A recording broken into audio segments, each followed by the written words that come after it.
வாரிசு அரசியலை பற்றி பேசினால் வீரமணிக்கு ஏன் வலிக்கிறது என இந்த காணொளியில் பார்ப்போம். பாஜக தலைவர் அண்ணாமலை வாரிசு அரசியலை பற்றி பேசினால் வீரமணிக்கு ஏன் வலிக்கிறது என இந்த காணொளியில் பார்ப்போம்.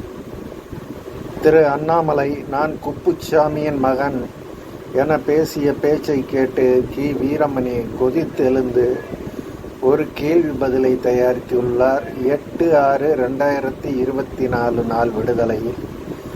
கேள்வி: என் அப்பா பெயர் கருணாநிதியாக இருந்திருந்தால் நான் தொடர்ந்து வெற்றி பெற்றிருப்பேன் என்று வாரிசு அரசியலை குத்தி காட்டுகிறாரே தமிழ்நாடு பாஜக தலைவர்.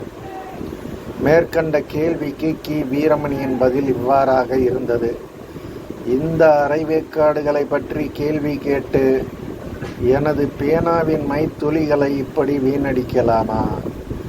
அவைகள் கீழ்ப்பாக்கம் காப்பகத்திலிருந்து தப்பிய மனநிலையாளர்கள், பரிதாபத்துக்குரியவர்கள், விட்டு தள்ளுங்கள். மேற்கண்ட கேள்விக்கு வீரமணி அறிவு நாணயத்துடன் பதில் தந்துள்ளாரா என பார்ப்போம். இது ஒரு சமூக நீதி சார்ந்த கேள்வி. ஆனால் அதனை அவ்விதம் நோக்க வேண்டும் என்கிற புத்தி இல்லாமல் வீரமணிதான் அபத்தமாக அரைவேக்காட்டுத்தனமாக பதில் தந்திருக்கிறார். வீரமணி புத்திசாலித்தனமாய் ஒரு பதில் தந்திருக்கலாம். உங்கள் கட்சியும் தானே வாரிசு அரசியலை முன்னிறுத்துகிறது என. எல்லா கட்சிகளுமே வாரிசு அரசியல் இருக்கத்தான் செய்கிறது. ஆனால் திராவிட இயக்கங்களை பார்த்து மாத்திரம் இக்கேள்வி எழுப்பப்படுவது ஏன் என வீரமணி தம் அறிவு கொண்டு நேர்மையாக சிந்தித்திருந்தால் ஒரு பதில் கிடைத்திருக்கும்.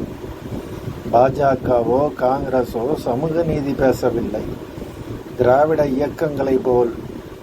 அதனால் அந்த கட்சியை நோக்கி அத்தகைய கேள்வி கணைகள் எழுகிற தேவை எழவில்லை.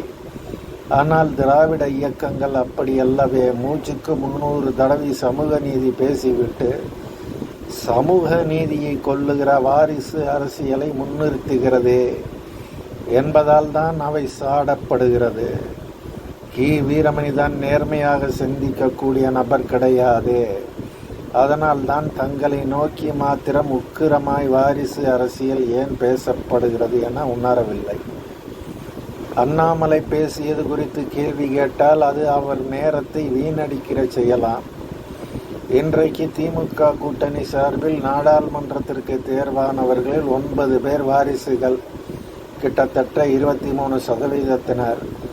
வசந்தகுமாரின் பிள்ளை விஜய் வசந்த் மற்றும் கோபால்சாமியின் பிள்ளை துரை வைகோ போன்றோரெல்லாம் காலங்காலமாக கட்சியில் உழைத்த ஒரு சாமானியனுக்கான வாய்ப்பை அபகரித்ததை தவிர அவர்களின் அரசியல் பிரவேசம் சாதித்ததென்ன?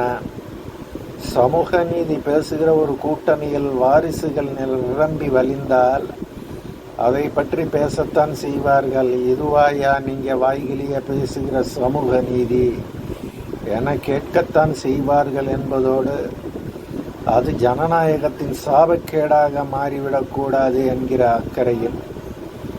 ஒரு வகையில் வாரிசு அரசியல் ஆண்டான் அடிமைத்தனம் தொடர்ந்திருக்கவும் வழிவகை செய்கிறது என்பது சமூக நீதியாளனுக்கு தெரியவில்லை என்றால் அவன் என்ன சமூக நீதிக்காரன்?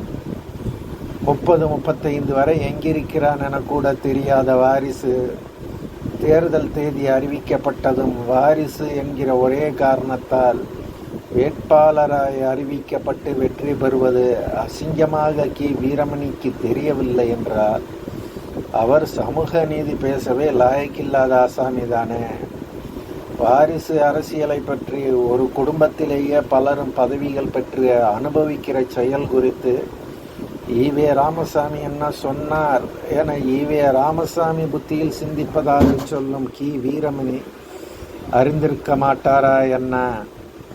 அறிந்தவராக இல்லை என்றால் நாம் ஞாபகப்படுத்துகிறோம்.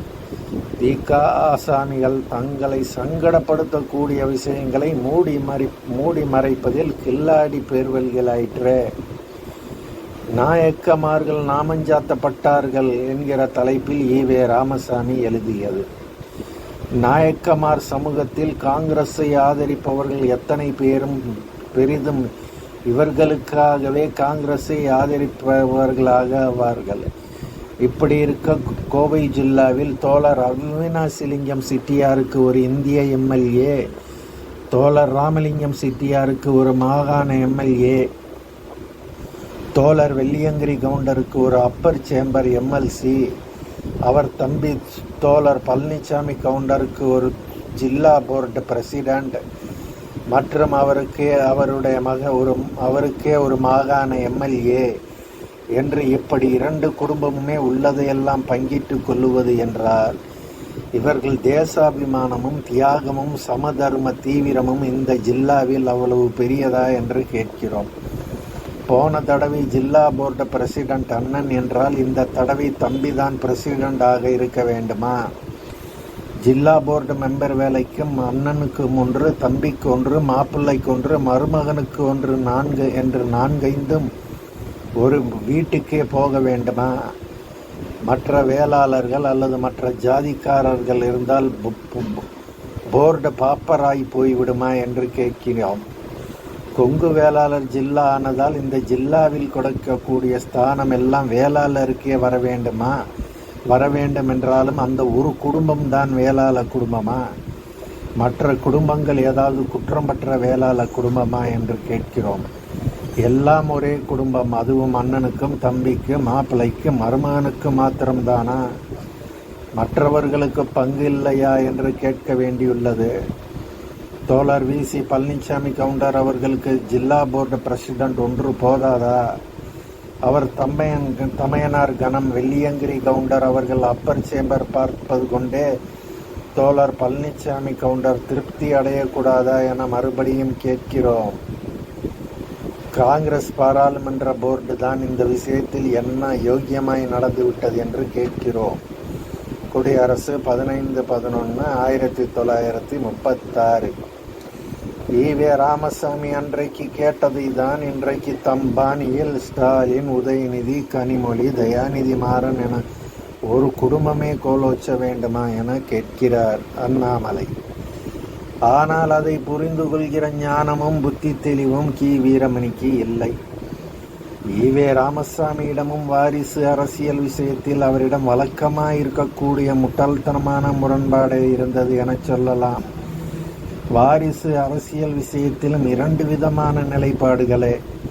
பின்னாளில் நேருவின் மகள் இந்திரா காந்தி பிரதமர் ஆனதற்கு ஈவே ராமசாமி ஒரு பார்ப்பனாத்தி நம்மை ஆளலாமா எனதான் வன்மத்துடன் கேட்டாரே தவிர காங்கிரஸிலிருந்து பிரதமர் பதவிக்கு தேர்ந்தெடுக்க வேறு ஆளே இல்லையா?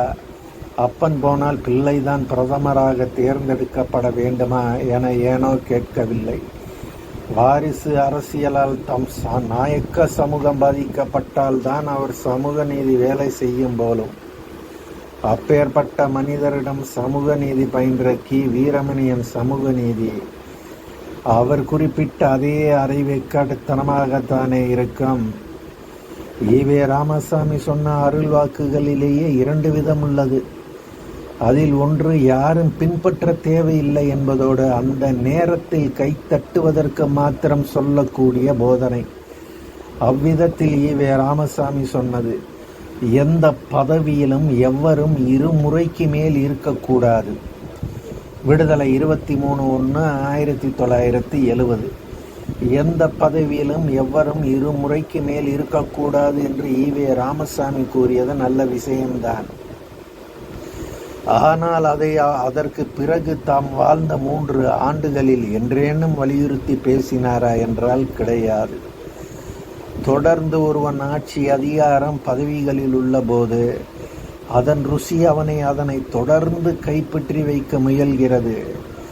அதனால் அடக்குமுறை என்னும் சர்வாதிகாரத்தனத்தை கையாளுகிறான். எதை செய்தாவது பதவியை தக்க வைத்திருக்க முயல்கிறான். தான் இருந்தாலும் சரி, மண்டையை போட்டாலும் சரி, தன் பொண்டாட்டி பிள்ளை குட்டிகளுக்கு கிடைக்க வழிவகை செய்ய முயல்கிறான். இதுவே பதவிக்காலம் 2 முறை என்பதோடு நிறுத்தினால் அவன் செல்வாக்கு தடுக்கப்படுகிறது, பிறருக்கு வழி திறக்கப்படுகிறது. அமெரிக்காவில் 2 முறைக்கு மேல் எவரும் ஜனாதிபதியாக முடியாது. அதை கேள்விப்பட்டு அதே அணுகுமுறையை இங்கேயும் பின்பற்ற ஈவே ராமசாமி நினைத்திருக்கலாம். ஆனால் அதே நேரம் தான் சொன்ன கருத்தில் கடைசி வரை அவர் உடும்பு பிடியாக இருந்தாரா என்றால் கிடையாது. எதற்கெல்லாமோ அரசியல் சட்டத்தை எதிர்த்த ஈவே ராமசாமி மேற்கண்ட தான் சொன்ன விஷயத்தை நடைமுறைப்படுத்தவும் போராடி இருக்கலாம். உண்மையாகவே சமூக நீதி மலர்ந்திருக்கும். ஆனால் சொல்வது ஒன்று செய்வது ஒன்று என்கிற கொள்கை கொண்டவர் தானே ஈவே ராமசாமி. அதனால் அதற்கு பிறகு 2 முறைக்கு மேல் பதவி வகிப்பது பற்றி மூச்சு விடவில்லை. அதனையே தான் அவர் அருமை சிஷியன் ஈனமான வீரமணி பின்பற்றி சமூக நீதி பேசிக்கொண்டே சமூக நீதிக்கு எதிரான ஆசாமியாக காலங்காலமாக உழைக்கிற ஒருவனின் உழைப்பை நியாயமாய் அவனுக்கு கிடைக்க வேண்டிய அங்கீகாரத்தை தடுக்கும் வாரிசு அரசியலுக்கு சாமரம் வீசிக்கொண்டிருக்கிறார். ஏயா இதுதான் சமூக நீதியா? இது நியாயமா என கேட்டால் அரைவேக்காடுகளுக்கு பதில் தரமாட்டாராம். தங்கள் பித்தலாட்டங்கள் குறித்த கேள்விகளுக்கு என்றைக்கு தீக்க ஆசாமிகள் நேர்மையாக பதில் தந்திருக்கிறார்கள். இப்போது அண்ணாமலைக்கு மாத்திரம் தந்துவிட